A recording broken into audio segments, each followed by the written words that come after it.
Growing up, I don't feel like things really ever lasted. Things would come together and then fall apart. I guess since a kid, I've been searching for stability, for genuine quality, for honesty, for relationship.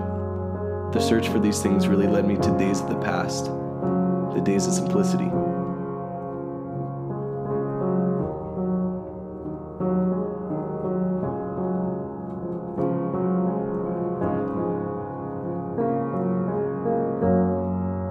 As I grew older, I feel like really looking into these times of simplicity brought me back to the turn of the century in the early 1900s with old movies and older music. You know, seeing old movies like from Chaplin and Buster Keaton and Harold Lloyd and all these guys, or photos of those times of families and farmers or people working in the mills.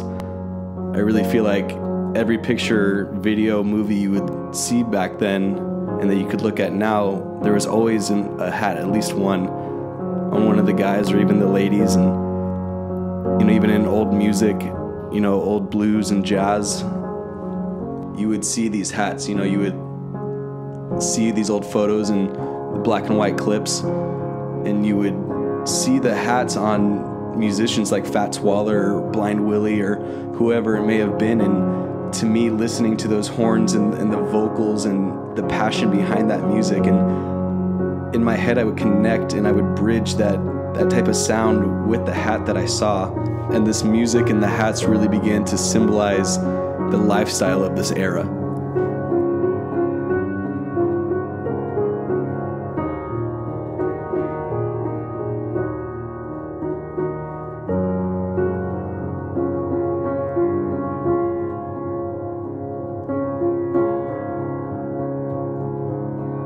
Though in reality, I know these may have been some of the hardest times for Americans, with things like the Great Depression going on and the wars and all these different things, but to me they really were times of simplicity.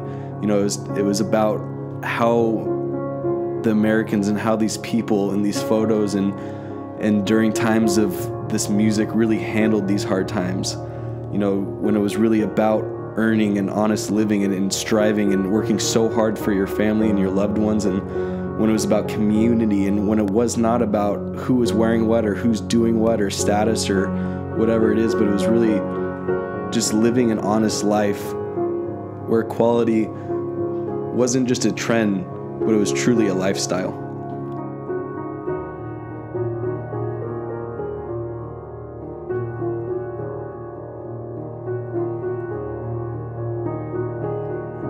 The tools I use in my shop are all from the turn of the century.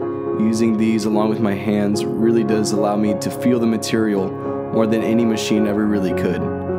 Stitching with my fingers and pouncing with my palms allows me to see the hat in every step of the way in the closest detail that I can to ensure that it's the highest quality that I can produce.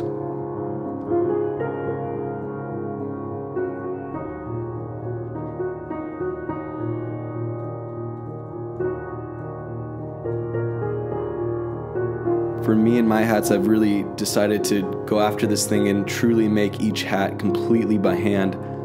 I think there's something really unique and special about it. You know, if you come into my shop, the only electricity I have in here is for the lights, an iron, and maybe playing a record, but that's about it.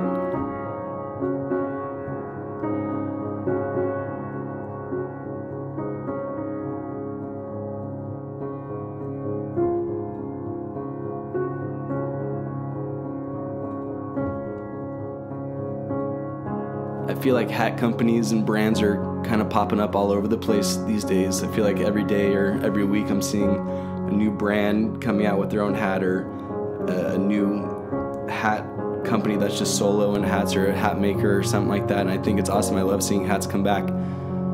I feel like a lot of these hats, though, you know, they're mass produced in these factories, whether they're in the States or across the pond somewhere. But, you know, that exact hat that you may be purchasing online or through a store or whatever it may be, you know, that hat's being worn by hundreds or thousands, millions of people across the world, kind of dulling down the beauty behind each individual hat.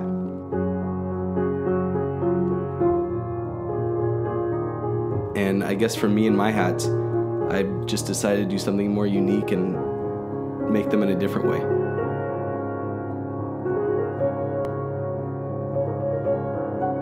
At the end of the day, I know this may not be the best way to make money or the most efficient way to produce hats, but this is something I truly believe in and something I intend to carry out the rest of my life.